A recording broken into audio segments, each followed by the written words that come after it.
Message for the day.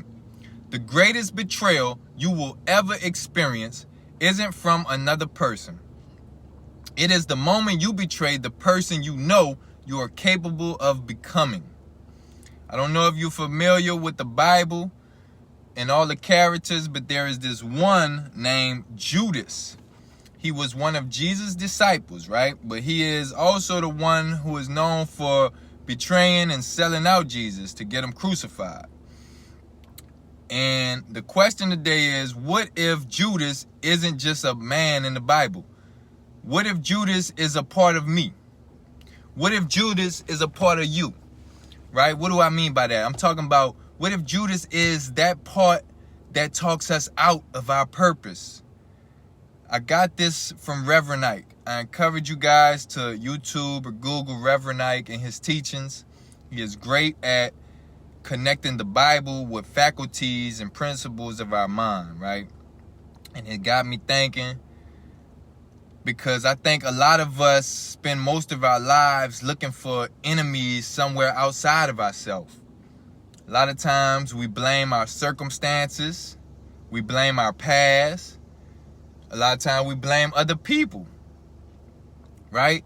But what if the thing keeping us from the life we're trying to build is really something that is inside of ourselves? Something that is happening inside of our own minds.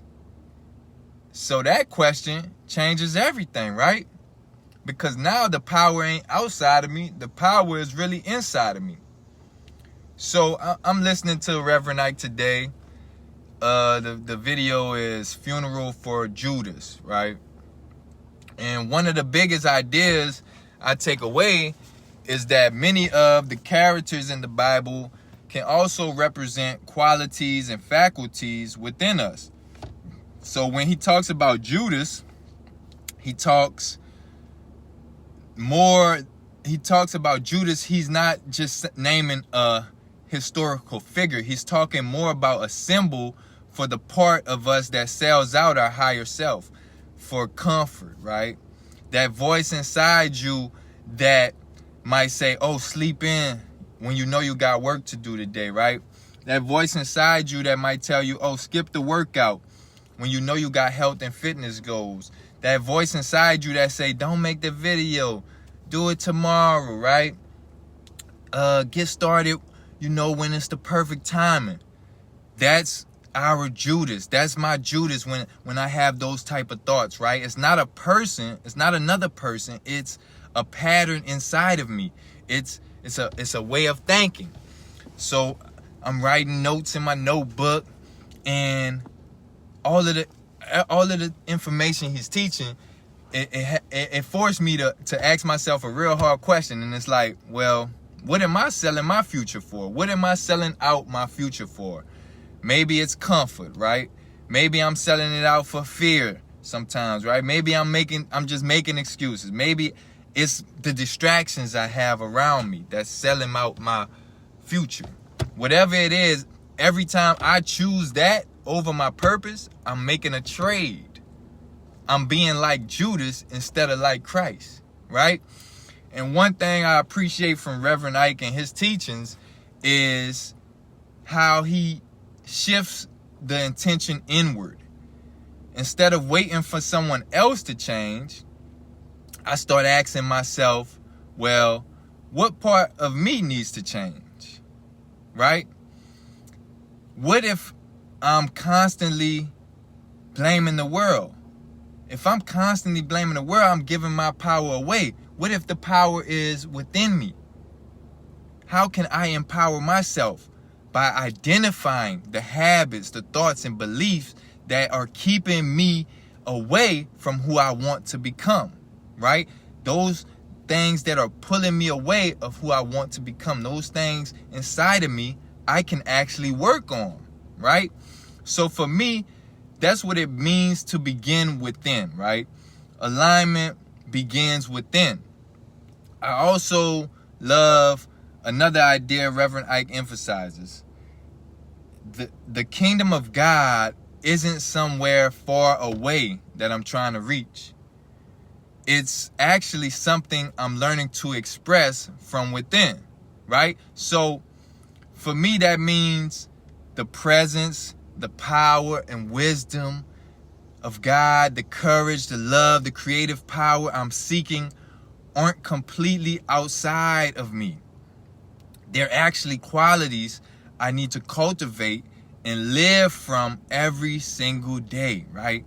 And when I focus, when I align with those qualities, my decisions begin to change. The choices I make in my life begin to change. And eventually, my life changes too, right? So today I'm asking myself, where does Judas still show up, right? Where does Judas still show up in my own life, in my own thinking?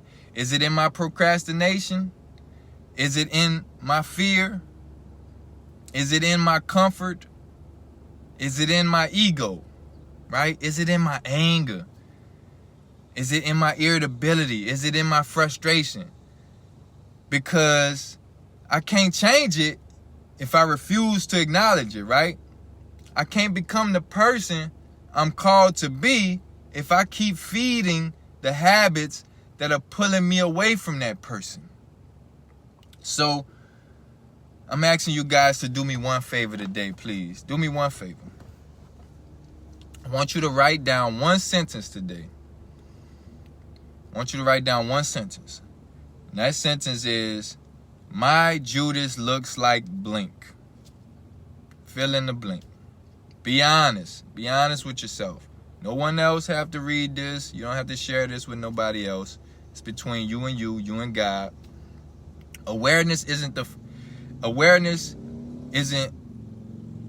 hurting you. Awareness is the first step, because once you name it, you can stop feeding it, right? Once you name it, you can stop feeding it. And from now on, every time your Judas shows up, don't judge yourself, right? Just notice it. Just notice it. Identify it. Name it. Then make one decision that aligns with the person you are becoming, right? Fam, if this message challenges you, then good. It's supposed to. It's designed to. Growth is supposed to challenge you, because here at Source, on this channel, Source Media, it isn't about becoming somebody else. It's about removing everything that's keeping you from becoming who you already have the potential to be. You're not trying to become somebody else. You are trying to be ready to show the person you have the potential to already be. And I'm doing that work every single day too. You're not alone in this process. So welcome to Source. Welcome to the channel. Let's be about that bag. And remember, build from within. And in the end, everyone will see what you've been building all along. Peace, fam.